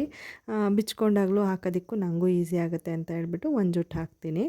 ಇಷ್ಟೆಲ್ಲ ರೆಡಿ ಮಾಡಿದ್ಮೇಲೆ ಅವಳಿಗೆ ಫೀಡ್ ಮಾಡಿಸ್ತೀನಿ. ಫೀಡ್ ಮಾಡಿಸ್ಬಿಟ್ಟು ಸ್ವಲ್ಪ ಹೊತ್ತು ಓಡಾಡಿಸೋದು, ಕೆಳಗಡೆ ಉರುಳಾಕ ಆಟ ಆಡಿಸೋದು, ಇದೆಲ್ಲ ಮಾಡ್ಕೊತೀನಿ. ಮತ್ತು ಅವಳಿಗೆ ಡ್ರಾಪ್ಸ್ ಕೂಡ ಕೊಟ್ಟಿದ್ದಾರೆ ಹಿಮೋಗ್ಲೋಬಿಂದು, ಅದನ್ನು ಮಾರ್ನಿಂಗ್ ಟೈಮು ಹಾಕ್ತೀನಿ. ಸೊ ಅದೆಲ್ಲ ಆದಮೇಲೆ ಹೊಟ್ಟೆ ತುಂಬಿದಾಗ ಹಾಕ್ತೀನಿ ಅದನ್ನು. ಆದಮೇಲೆ ಇವಾಗ ಮತ್ತೆ ಜುಟ್ಟೆಲ್ಲ ಒಣಗಿದೆ, ಕೂದಲೆಲ್ಲ ಒಣಗಿದೆ, ಅದಕ್ಕೇ ಒಂದು ಜುಟ್ಟು ಹಾಕ್ತಾಯಿದ್ದೀನಿ. ಈಗ ಅವಳಿಗೆ ಸೆಕೆಂಡ್ ಟೈಮ್ ನಿದ್ದೆ ಬರ್ತಿತ್ತಲ್ಲ, ಮಲಗಿಸ್ದೆ ನಾನು. ಆ್ಯಕ್ಚುಲಿ ಮಲಗಿಸ್ತಾ ಇದ್ದೀನಿ, ಮಲ್ಕೊಂಡಿದ್ಲು. ಮಳೆ ಬರೋದಕ್ಕೆ ಶುರು ಆಗೋಯ್ತು, ಬಟ್ಟೆಗಳೆಲ್ಲ ಒಣಗಾಕಿದ್ವಿ. ಅದಕ್ಕೇ ಎತ್ಕೊಂಡು ಬರೋಣ ಅಂದ್ಬಿಟ್ಟು ಅಮ್ಮ ಹೋದ್ರು. ಅಮ್ಮನಿಂದೆ ನಾನು ಇವಳು ಮಲಗಿದ್ಲಲ್ಲ ಅಂದ್ಬಿಟ್ಟು ಹೋದೆ. ಅದೊಂದು ಬೆಡ್ಶೀಟ್ ಸಿಗಾಕೊಂಡ್ಬಿಟ್ಟಿತ್ತು ತಂತಿನಲ್ಲಿ, ಅದನ್ನು ನಾನು ಬಿಡಿಸ್ಕೊಂಡು ತೊಗೊಬರ್ತೀನಿ ಅಂದ್ಬಿಟ್ಟು ಅಮ್ಮನ ಕಳಿಸ್ದೆ. ಅಮ್ಮ ಎಲ್ಲ ಬಟ್ಟೆ ತಂದು ಹಾಕ್ಬಿಟ್ಟು ಅವರು ಅಡುಗೆಗೆ ರೆಡಿ ಮಾಡ್ತಾಯಿದ್ದಾರೆ. ಹೀರೆಕಾಯಿ ಮತ್ತು ಬೀನ್ಸು, ಬೇಳೆ ಎಲ್ಲ ಹಾಕ್ಬಿಟ್ಟು ಬಸ್ಸಾರು ಮಾಡ್ತೀನಿ ಅಂತ ಹೇಳ್ಬಿಟ್ಟು ಮಾಡ್ತಾಯಿದ್ರು. ನೋಡಿ ಇಷ್ಟು ಬಟ್ಟೆ ಇದೆ. ಇವಾಗ ಇದನ್ನೆಲ್ಲ ಫೋಲ್ಡ್ ಮಾಡಬೇಕು. ಒಂದಷ್ಟು ನೆಂದೇ ಹೋಯ್ತು ಆ್ಯಕ್ಚುಲಿ ಹೇಳಬೇಕು ಅಂತಂದರೆ. ಒದ್ದೆ ಆಗಿರೋದೆಲ್ಲ ಒಳಗಡೆನೇ ಒಣಗಾಕ್ತೀನಿ, ಮಿಕ್ಕಿದೆಲ್ಲನೂ ಮಡಚಿಡ್ತೀನಿ. ನೋಡಿ ಮಲಗಿದ್ದಾಳೆ ಅವಳು. ಇನ್ನೂ ಅವಳಿಗೆ ಪರ್ದೆನೂ ಕಟ್ಟಿರಲಿಲ್ಲ. ಅಷ್ಟೊತ್ತಿಗೆ ಮಳೆ ಬಂದುಬಿಡ್ತಲ್ಲ ಅಂತ ಹೋದೆ. ಮಲಗಿದ್ಲು ಬಟ್ ಕನ್ಫರ್ಮ್ ಆಗಿ, ಅದಕ್ಕೆ ಹೋಗಿ 1 ನಿಮಿಷ ಏನೋ ಅಷ್ಟೇ, ಜಸ್ಟ್ ಹಿಂಗೆ ಹೋಗಿ ಹಿಂಗೆ ಬಂದುಬಿಟ್ಟೆ. ಇವಾಗೆಲ್ಲನೂ ಫೋಲ್ಡ್ ಮಾಡ್ತಾಯಿದ್ದೀನಿ. ಈ ಬೆಡ್ ಸ್ಪ್ರೆಡ್ ಏನು ನೋಡ್ತಾ ಇದ್ದೀರಾ, ಅದು ಅಮ್ಮ ಇವಾಗ ರೀಸೆಂಟಾಗಿ ತೊಗೊಂಡಿದ್ದು. ಅಂದರೆ ಇಲ್ಲೇ ಬೀದಿ ಮೇಲೆ ಮಾರ್ಕೊಂಡು ಬರ್ತಾರೆ, ಅವ್ರ ಹತ್ರ ತೊಗೊಂಡಿದ್ದು. ಇದಕ್ಕಿಂತ ಮುಂಚೆನೂ ಒಂದು ತೊಗೊಂಡಿದ್ರು, ಪಿಂಕ್ ಕಲರ್ ಇದೆ. ಅದು ಇವಾಗ ಹಾಸಿದ್ದೀವಿ ಅಂತ ಅನ್ಕೋತೀನಿ ಮೇ ಬಿ. ಅದು ಬಂದು ಕ್ವಾಲಿಟಿ ಚೆನ್ನಾಗಿದೆ. ಜಸ್ಟ್ ಅದು 200-250 ರುಪೀಸು ಅಷ್ಟೇ. ಅದೇ ಥರ ಇದು ಇರುತ್ತೆ ಅಂದ್ಬಿಟ್ಟು ಅವ್ರ ಹತ್ರನೇ ತೊಗೊಂಡಿದ್ದು. ಬಟ್ ಇದೇನೋ ನನಗೆ ಕ್ವಾಲಿಟಿ ವೈಸ್ ಇಷ್ಟ ಆಗಲಿಲ್ಲ. ನಾನು ಕೂಡ ಒಂದು ನಮ್ಮನೆಗೆ ಅಂತ ಹೇಳ್ಬಿಟ್ಟು ತೆಗೆದಿಟ್ಕೊಂಡಿದ್ದೀನಿ. ಅದು ನೋಡೋಣ ಯಾವಾಗಾದರೂ ನೆನಪಾದಾಗ ಒಂದು ವ್ಲಾಗಲ್ಲಿ ತೋರಿಸ್ತೀನಿ. ಅದಕ್ಕೂ ಜಸ್ಟ್ 300 ರುಪೀಸ್ ಏನೋ ಆಗುತ್ತೆ. ಅದು ಕ್ವಾಲಿಟಿ ಏನಾಗುತ್ತೆ ವಾಶ್ ಮಾಡಿದ್ಮೇಲೆ ನೋಡಬೇಕು. ಇವಾಗ ನಾನು ಫ್ರೆಶ್ ಅಪ್ ಆಗೋಣ ಅಂದ್ಬಿಟ್ಟು ನನಗೆ ಬಟ್ಟೆ ತೆಗೆದು ಇಟ್ಕೊತಾ ಇದ್ದೆ. ಯಾಕೆಂದರೆ ಇವತ್ತು ದೇವಸ್ಥಾನಕ್ಕೆ ಹೋಗಬೇಕಾಗಿತ್ತು. ಕೃಷ್ಣ ಜನ್ಮಾಷ್ಟಮಿ ಪ್ರಯುಕ್ತ ನಮ್ಮೂರು ಚೆನ್ನಕೇಶ್ವರ ಸ್ವಾಮಿ ದೇವಸ್ಥಾನದಲ್ಲಿ ಪೂಜೆ ಇಟ್ಕೊಂಡಿದ್ರು, ಕರೆದಿದ್ರು. ಹಾಗಾಗಿ ಹೋಗೋಣ ಅಂದ್ಬಿಟ್ಟು ಬೇರೆದು ಚೆನ್ನಾಗಿರೋದು ಒಂದು ಡ್ರೆಸ್ಸೇ ಹಾಕ್ಕೊಂಬಿಡೋಣ ಫ್ರೆಶ್ ಅಪ್ ಆದ ತಕ್ಷಣ ಅಂದ್ಬಿಟ್ಟು ಮೊದಲೇ ತೆಗೆದಿಟ್ಟಿದ್ದೆ. ನಾರ್ಮಲಾಗಿ ಡೈಲಿ ವೇರು, ಅದನ್ನು ಫೋಲ್ಡ್ ಮಾಡಿ ಇಟ್ಟಿದ್ದೆ. Friends, welcome back. ಪಾಪು ಈಗ ಬಂದ್ಲು ಒಳಗೆ. ಅವಳಿಗೂ ಕೂಡ ರೆಡಿ ಮಾಡಬೇಕು, ಬಟ್ ಇವಾಗ ಮಾಡಲ್ಲ. ನಾನು ರೆಡಿಯಾಗಿದ್ದೀನಿ. ದೀಪ ಹಚ್ಚೋಣ ನಮ್ಮಮ್ಮ ಬರೋಷ್ಟರೊಳಗೆ ಅಂದ್ಕೊಂಡೆ. ಅಮ್ಮ ಬಂದುಬಿಟ್ರು. ಇವಾಗ ಅಮ್ಮನೇ ಸ್ನಾನ ಮಾಡ್ಕೊಂಡು ಬಂದು ದೀಪ ಹಚ್ತಾರೆ. ಅಪ್ಪ ಜುಟ್ಟೆಲ್ಲ ಹೆಂಗಾಗಿದೆ ನೋಡಿ, ಅವಳದು ಕೂದಲು ಬಿಚ್ಚೋಗಿದೆ. ನಿದ್ದೆ ಬರ್ತಿದೆ ಅಂತ ಅನ್ಕೋತೀನಿ. 4 o'clockಗೆ ಮಲ್ಕೋಬೇಕಿತ್ತು, ಇನ್ನೂ ಮಲಗಿಲ್ಲ. ಈಗ ಫೀಡ್ ಮಾಡಿಸ್ಬಿಟ್ಟು ಮಲಗಿಸ್ತೀನಿ. ದೇವಸ್ಥಾನಕ್ಕೆ ಹೋಗೋಷ್ಟೊತ್ತಿಗೆ ಎದ್ದೇಳ್ತಾಳೋ ಮಲಗಿರ್ತಾಳೋ ಗೊತ್ತಿಲ್ಲ. ಒಟ್ಟು ಅವಳು ಎದ್ಮೇಲೆ ಕರ್ಕೊಂಡು ಹೋಗಬೇಕು. ನಿದ್ದೆ ಬಂದಿದೆ, ಹಾಕಿಸ್ತಾ ಇದ್ದಾಳೆ. ಮಲಗಿಸ್ಬಿಟ್ಟು ಆಮೇಲೆ ಬ್ಲಾಗ್ ಕಂಟಿನ್ಯೂ ಮಾಡ್ತೀನಿ.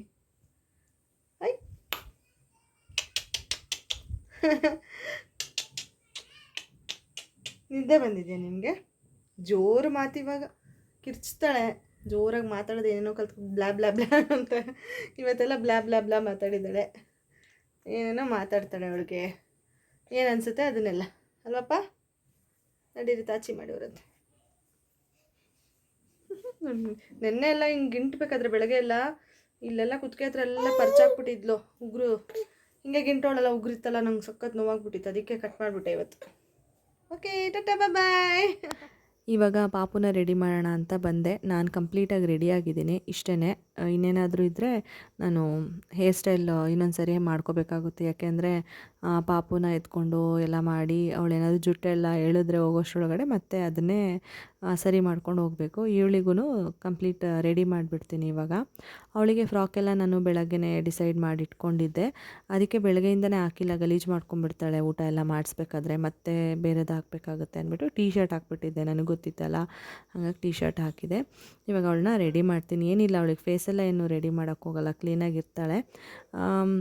ಫ್ರಾಕ್ ಹಾಕ್ಬಿಟ್ಟು ಮತ್ತು ಜುಟ್ಟು ಹಾಕ್ಬಿಟ್ಟು ರೆಡಿ ಮಾಡೋದಷ್ಟೇ. ಅವಳಿಗೆ ಸಾಕ್ಸ್ ಕೂಡ ಹಾಕಬೇಕು. ಸ್ವಲ್ಪ ವಾತಾವರಣ ಚಳಿ ಇದೆ, ಹೊರಗಡೆ ಎಲ್ಲ ಮಳೆ ಬರ್ತಿದೆ, ಸ್ವಲ್ಪ ಜೋರಾಗೇನಿಲ್ಲ, ಸ್ವಲ್ಪ ಬರ್ತಿದೆ. ಹಾಗಾಗಿ ಹೋಗಬೇಕಾದ್ರೆ ಪ್ಯಾಂಟ್ ಮತ್ತು ಟೋಪಿನೂ ಹಾಕ್ಕೊಂಡು ಹೋಗ್ತೀನಿ. ಜೊತೆಗೆ ನಾನೊಂದು ಶಾಲ್ ತೊಗೊಂಡೋಗಿರ್ತೀನಿ. ಮೇ ಬಿ ಫೀಡಿಂಗ್ ಎಲ್ಲ ಮಾಡಿಸೋದೇನು ಬೇಡ ಅನಿಸುತ್ತೆ, ಇಲ್ಲೇ ಫೀಡ್ ಮಾಡಿಸ್ಕೊಂಡು ಕರ್ಕೊಂಡೋದ್ರೆ ಬರೋವರೆಗೂ ನಡೆಯುತ್ತೆ. ಮುಂಚೆ ಎಲ್ಲ ಗೊತ್ತಾ ಜಾಸ್ತಿ ಫೀಡ್ ಮಾಡಿಸ್ಬೇಕಾಗಿತ್ತು ಹೊರಗಡೆ ಕರ್ಕೊಂಡು ಹೋದಾಗ. ಇವಾಗ ಸ್ವಲ್ಪ ಸಾಲಿಡ್ಸ್ ಎಲ್ಲ ಸ್ಟಾರ್ಟ್ ಮಾಡಿರೋದ್ರಿಂದ ಅಷ್ಟೊಂದು ಸರಿ ಅವಳು ಫೀಡಿಂಗ್ ಕೇಳೋದಿಲ್ಲ ಹೊರಗಡೆ ಹೋದಾಗ. ಲಾಸ್ಟ್ ಟೈಮ್ ನಾನು ಮನೆ ದೇವ್ರಿಗೆ ಹೋಗಿದ್ವಲ್ಲ, ಅಲ್ಲೂ ಅಷ್ಟೇ, ನಾನು ಟ್ರಾವೆಲ್ ಮಾಡಬೇಕಾದ್ರೆ ಅವಳಿಗೆ ಫೀಡ್ ಮಾಡಿಸ್ಲೇ ಇಲ್ಲ, ಅಲ್ಲೇ ಊಟ ಎಲ್ಲ ಮಾಡ್ಕೊಂಡಿದ್ಲು, ಬಾಳೆಹಣ್ಣೆಲ್ಲ ತಿನ್ನಿಸಿದ್ನಲ್ಲ. ಹಂಗಾಗಿ ನನಗೆಲ್ಲೂ ಟ್ರಾವೆಲ್ ಮಾಡಬೇಕಾದ್ರೆ ಫೀಡ್ ಮಾಡಿಸಿಲ್ಲ, ಅಲ್ಲಿ ಇದ್ದಾಗ ಮಾತ್ರ ಫೀಡ್ ಮಾಡಿಸಿದ್ದು, ಅಷ್ಟು ಬಿಟ್ಟರೆ ಇಲ್ಲ. ಇವಾಗ ಸ್ವಲ್ಪ ಕಂಫರ್ಟೇಬಲಾಗಿ ಟ್ರಾವೆಲೆಲ್ಲ ಮಾಡೋಕ್ಕೆ ಓಕೆ ಅನಿಸುತ್ತೆ. ಬಟ್ ಏನಂದರೆ ನಾವೇನಾದರೂ ಸ್ಟೇ ಆಗ್ತೀವಿ ಆ ಥರ ಎಲ್ಲ ಇದ್ದರೆ ಅವಳಿಗೆ ಫುಡ್ ಪ್ರಿಪೇರ್ ಮಾಡೋದಕ್ಕೆ ಏನೇನು ಬೇಕೋ ಅದೆಲ್ಲನೂ ತೊಗೊಂಡೋಗ್ಬೇಕಾಗುತ್ತೆ ಅಷ್ಟೇ. ಅಂದರೆ ಪುಟಾಣಿದು ಸ್ಟವ್ ಆ ಥರ ಎಲ್ಲ ತೊಗೊಂಡೋಗ್ಬೇಕಾಗುತ್ತೆ ಸರಿ ಮಾಡಿ ತಿನ್ನಿಸೋದಕ್ಕೆ. ಮತ್ತು ರೈಸ್ ಅಟ್ಲೀಸ್ಟ್ ಸರಿನಾದರೂ ಮಾಡಿ ತಿನ್ನಿಸ್ಬೇಕು, ರೈಸ್ ತಿನ್ನಿಸ್ಬೇಕಾಗುತ್ತೆ, ಆ ಥರ ಎಲ್ಲ ಇರುತ್ತೆ. ಸೊ ಇನ್ನೂ ಆ ಥರದ್ದೆಲ್ಲ ಟ್ರಾವೆಲ್ ಮಾಡಿಲ್ಲ, ನೋಡೋಣ ಆಮೇಲೆ ಅಂದ್ಬಿಟ್ಟು ಸುಮ್ಮನಾಗಿದ್ದೀವಿ. ಇವಾಗ ಅಮ್ಮ ದೇವಸ್ಥಾನಕ್ಕೆ ಹೂವು ಮತ್ತು ದೇವ್ರ ಪೂಜೆ ಸಾಮಾನೆಲ್ಲ ತಂದಿದ್ದರು. ದೇವರು ಇಲ್ಲೇ ಹೊರಗಡೆಗೆ ಕರ್ಕೊಂಬರ್ತಾರೆ, ಉತ್ಸವ ಬರುತ್ತೆ, ಮಳೆ ಬಂದರೆ ಬರೋದಿಲ್ಲ, ಇಲ್ಲ ಅಂದರೆ ಬರುತ್ತೆ ಅಂತ ಹೇಳಿದರು. ಹಾಗಾಗಿ ಯಾವುದಕ್ಕೂ ಬಂದರೆ ಇಲ್ಲೇ ಪೂಜೆ ಮಾಡಿಸೋಣ, ಇಲ್ಲಾಂದರೆ ಅಲ್ಲಿಗೆ ಹೋಗಿ ಮಾಡಿಸೋಣ ಅಂದ್ಬಿಟ್ಟು ರೆಡಿ ಮಾಡ್ತಾಯಿದ್ವಿ. ನೋಡಿ ಜುಟ್ಟೆಲ್ಲ ಹೆಂಗೆ ಆಲ್ರೆಡಿ ಕಿತ್ತಾಕಿದ್ದಾಳೆ ಅಂತ ಹೇಳ್ಬಿಟ್ಟು ನನಗೆ ಗೊತ್ತಿತ್ತು, ನನಗೆ ಆಮೇಲೆ ರೆಡಿ ಆಗಬೇಕು ಮತ್ತೆ ಅಂತ ಹೇಳ್ಬಿಟ್ಟು. ಫೈನಲಿ ಮಳೆ ನಿಲ್ತು, ಏನು ಹನಿ ಆಗ್ತಿರ್ಲಿಲ್ಲ. ಹಂಗಾಗಿ ದೇವ್ರ ಉತ್ಸವ ಒಂದು ರೌಂಡು ದೇವಸ್ಥಾನದಿಂದ ಹೊರಗಡೆಗೆ ತೊಗೊಂಡು ಬಂದಿದ್ದರು. ಮಳೆ ಬರಬೇಕಾದ್ರೆ ತರಬಾರ್ದು ಅಂತ ಹೇಳ್ಬಿಟ್ಟು ಇನ್ನೂ ಅದು ಏನಂತಾರೆ ಡಿಸೈಡ್ ಆಗಿರಲಿಲ್ಲ. ಹಾಗಾಗಿ ನಾವು ಕೂಡ ಎಲ್ಲ ರೆಡಿ ಮಾಡಿಕೊಂಡು ಕಾಯ್ತಾಯಿದ್ವಿ. ನಾವು ಹೋಗ್ತಾಯಿದ್ವಿ ಆ್ಯಕ್ಚುಲಿ ದೇವಸ್ಥಾನಕ್ಕೆ ಹೋಗೋಣ ಅಂದ್ಬಿಟ್ಟು, ಅಷ್ಟೊತ್ತಿಗೆ ಉತ್ಸವ ಬರುತ್ತೆ ಅಂತ ಗೊತ್ತಾಯ್ತಲ್ವ, ಹಾಗಾಗಿ ಇಲ್ಲೇ ಉಳ್ಕೊಂಡ್ವಿ. ಮತ್ತು ರಿಟರ್ನ್ ಬಂದ್ವಿ, ಒಂದಷ್ಟು ದೂರ ಹೋಗಿದ್ವಿ, ಅರ್ಧ ದಾರಿವರೆಗೂ. ಪೂಜೆ ಸಾಮಾನೆಲ್ಲ ರೆಡಿ ಆಗಿತ್ತು, ಅದನ್ನೇ ಇಲ್ಲಿ ಇವಾಗ ಕೊಟ್ಟು ಪೂಜೆ ಮಾಡಿಸ್ತಾಯಿದ್ದೀವಿ. ಕೃಷ್ಣಂದು ಇಲ್ಲಿ ಮೂರ್ತಿ ಇರುತ್ತಲ್ಲ ಅದನ್ನು ತಂದಿದ್ದಾರೆ. ಅದು ನೀಟಾಗಿ ಫೋಕಸ್ ಆಗ್ತಿಲ್ಲ, ಅಲ್ಲಿ ಲೈಟಿಂಗ್ಸ್ ಕೊಟ್ಟಿದ್ದಾರಲ್ಲ ದೇವ್ರ ಮುಂದೆ, ಹಾಗಾಗಿ ಅದು ನೀಟಾಗಿ ಫೋಕಸ್ ಆಗಿಲ್ಲ. ಒಂದು ಟೈಮಲ್ಲಿ ಯಾವಾಗಲೂ ಆಗಿದೆ, ಆವಾಗ ನೋಡ್ಕೋಬೋದು ನೀವು. ಇಲ್ಲಿ ಜಾಸ್ತಿ ಈ ಥರ ಉತ್ಸವಗಳು ತೇರೆಲ್ಲ ಬಂದಾಗ ಫೆಬ್ರವರಿ ಟೈಮಲ್ಲಿ ಜಾಸ್ತಿ ಇರುತ್ತೆ, ಚೆನ್ನಾಗಿ ಅನಿಸುತ್ತೆ. ನಾವಿಲ್ಲೇ ಮನೆ ಇರೋದ್ರಿಂದ ಎಲ್ಲನೂ ನೋಡೋದಕ್ಕೂ ಚೆನ್ನಾಗಿದೆ. ಈಗ ಅಮ್ಮನೂ ಪೂಜೆಗೆ ಕೊಟ್ಟರು. ಈಗ ಇಲ್ಲಿ ಪೂಜೆ ಮಾಡಿಸ್ಕೊಂಡು ದೇವರು ಒಂದು ರೌಂಡು, ಉತ್ಸವ ಒಂದು ರೌಂಡು ಹೋಗಿ ದೇವಸ್ಥಾನದ ಹತ್ರ ಹೋಗುತ್ತಲ್ಲ, ಅಷ್ಟರೊಳಗೆ ನಾವು ಕೂಡ ರೆಡಿಯಾಗಿ ಹೋಗ್ತೀವಿ. ಅಂದರೆ ಫುಲ್ ರೆಡಿ ಆಗಿದ್ದೀನಿ. ಪಾಪುಗೆ ಜಸ್ಟ್ ಟೋಪಿ ಮತ್ತು ಪ್ಯಾಂಟ್ ಹಾಕ್ಸ್ಕೊಂಡು ಕರ್ಕೊಂಡು ಹೋಗೋಣ ಅಂತ. ಚಳಿ ಇತ್ತು, ಹೊರಗಡೆ ಬಂದು ನೋಡಿದೆ ನಾನು, ಆವಾಗ ಚಳಿ ಇತ್ತು ಅಂತ ಅನಿಸ್ಬಿಟ್ಟು ನಾನು ಆಮೇಲೆ ಮತ್ತೆ ಅವಳನ್ನ ರೆಡಿ ಮಾಡಿ ಕರ್ಕೊಂಡು ಹೋಗಿದ್ದು. ಜಸ್ಟ್ ಫ್ರಾಕ್ ಮತ್ತು ಸಾಕ್ಸ್ ಹಾಕಿದ್ದೆ, ಆಮೇಲೆ ಪ್ಯಾಂಟ್ ಹಾಕ್ಕೊಳ್ಳೋಣ ಅಂತ ಅನ್ನಿಸ್ತು. ಚಳಿಗೆ ಸುಮ್ಮನೆ ಏನಕ್ಕೆ ಫುಲ್ ಪ್ಯಾಕ್ ಮಾಡ್ಕೊಂಡು ಕರ್ಕೊಂಡು ಹೋಗೋಣ ಅಂತ ಅಂದ್ಬಿಟ್ಟು ರೆಡಿ ಮಾಡಿಕೊಂಡು ಕರ್ಕೊಂಡು ಹೋದೆ. ಆಮೇಲೆ ಅಲ್ಲಿಗೆ ಹೋದ ತಕ್ಷಣವೇ ದೇವರೆಲ್ಲ ಬಂದಿತ್ತಲ್ವ, ಎಲ್ಲ ರೆಡಿ ಮಾಡಿದರು. ಇದು ಮಡಕೆ ಹೊಡಿಯೋದಕ್ಕೆ ಎಲ್ಲ ರೆಡಿ ಮಾಡಿದರು. 3 ಮಡಕೆ, ಸಣ್ಣ ಸಣ್ಣದು ಮಡಕೆ ಒಳಗೆ ಹಾಲು, ಮೊಸರು, ಬೆಣ್ಣೆ ಎಲ್ಲ ತುಂಬಿಟ್ಟು ಈ ಥರ ರಾಟೆಯಲ್ಲಿ ಹಾಕ್ಬಿಟ್ಟು ಹ್ಯಾಂಗ್ ಮಾಡ್ತಾರೆ. ಅದನ್ನು ಆಟ ಆಡಿಸ್ತಾರೆ ಸ್ವಲ್ಪ ಹೊತ್ತು. ಆಟ ಆಡಿಸ್ಬಿಟ್ಟು ಇಬ್ಬರು ಮಕ್ಕಳು ಈ ಸರಿ ಹೊಡೆದಿದ್ದು. ಸಲ ಒಬ್ಬರೇ ಯಾರಾದರೂ ಹೊಡಿತಿದ್ರು, ಈ ಸರಿ ಇಬ್ಬರಿದ್ರು. ಅದು ಚೆನ್ನಾಗಿರುತ್ತೆ ನೋಡೋದಕ್ಕೆ.